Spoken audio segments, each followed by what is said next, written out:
আসসালামু আলাইকুম বন্ধুরা, আপনারা সবাই কেমন আছেন? আশা করি আপনারা সবাই অনেক অনেক বেশি ভালো আছেন। বউ ক্ষুদা বা খুদের ভাত উত্তর অঞ্চলের জনপ্রিয় একটা খাবার। উত্তর অঞ্চলের জনপ্রিয় এই খাবারের প্রচলন কিন্তু বহুকাল ধরে চলে আইতে আছে। অতি প্রাচীন এই খাবারের সহজ রেসিপিটা চলেন আজকে আপনাদের মধ্যে শেয়ার করি। এই রেসিপির জন্য প্রথমে 1 কেজি আতপ চাইলের খুদ সুন্দর মতো ধুইয়া পরিষ্কার করিয়া নিমু। এখন একটা ঝাঁঝরিতে হালাইয়া এই চাউলের ভিতর দিয়া অতিরিক্ত পানিটারে ঝরাইয়া নিমু। এইদিকে ঠাস করিয়া একটু শব্দ হইনে দৌড়াইয়া যাইয়া দেখলাম মগো সাগরের পাঁচকুলের একটু আম গাছের আম পাইকা নিচে পড়িয়ে রইছে।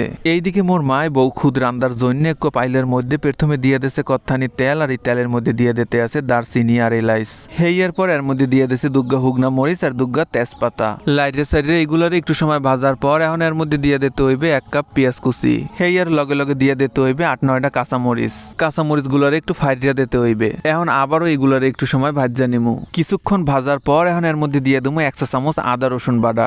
আদা রসুন বাটা দিয়ে এই মশলা গুলারে লাইটে সাইডে একটু সময় কষাই নেওয়ার পর এখন এর মধ্যে দিয়ে দিমু ধুইয়া রাখা খুদ। এখন লাইটে সাইডে এই খুদ গুলারে সমস্ত মশলার লগে মিশাইয়া হালামু। এখন চলেন জানি নাই এই বউ খুদের প্রচলন কেমনে শুরু হয়। বর্তমানে যোগাযোগের মাধ্যম হিসেবে মোবাইল ফোন ব্যবহার হইলেও আগেরকার দিনে কিন্তু চিঠিপত্রই ছেলে যোগাযোগের একমাত্র মাধ্যম। সেইকালে তো আর মেহমান বাড়িতে আওয়ার আগে জানাইয়া আইতে পারতে না, হুটহাট করিয়াই চলে আইতে। মগো বাংলাদেশের গ্রাম বাংলার মানুষ কিন্তু অত্যন্ত অতিথি পরায়ণ।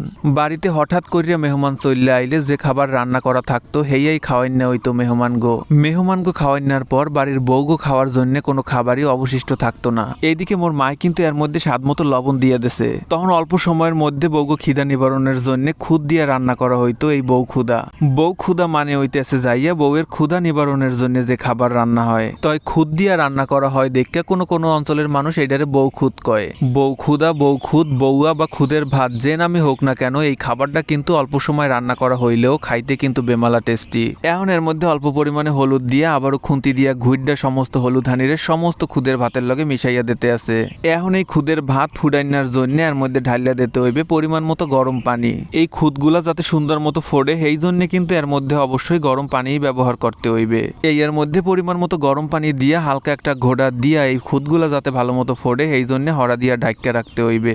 একটু পরপর হড়াডারি উদলা হইরা সমস্ত খুদের ভাতগুলারে খুন্তি দিয়ে উল্টাইয়া পাল্টাইয়া দিতে হইবে যাতে পুরিয়া তলায় লাগিয়া না যায়। এই খুদের ভাত রাঁধতে কিন্তু খুব বেশি সময় লাগে না এবং ঝামেলা একদমই কম। হ্যাঁ, ছাড়া সবচাইতে বড় কথা এই খুদের ভাত খাইতে কিন্তু আলাদা কোনো তরকারির প্রয়োজন হয় না। আগেরকার দিনের হাউরিগো পাওয়ার আসলে কিন্তু পাওয়ার হোয়াইট ডিটারজেন্ট পাউডারের মতো, আর বউরা আসলে বর্তমান সময় বিটিভির মতো অবহেলিত।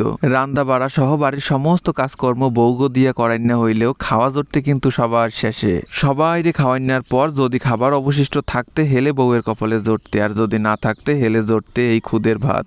এই যে দেখেন একদম কম ঝামেলায় খুবই অল্প সময় আমাগো খুদের ভাত রান্না কিন্তু কমপ্লিট। আধুনিকতার ছোঁয়ায় হাউরিগো পরাজিত করিয়া বউগো পাওয়ার বাইরে যাওয়ার লগে লগে কিন্তু এই বউ খুদেরও পাওয়ার বাইরে গেছে।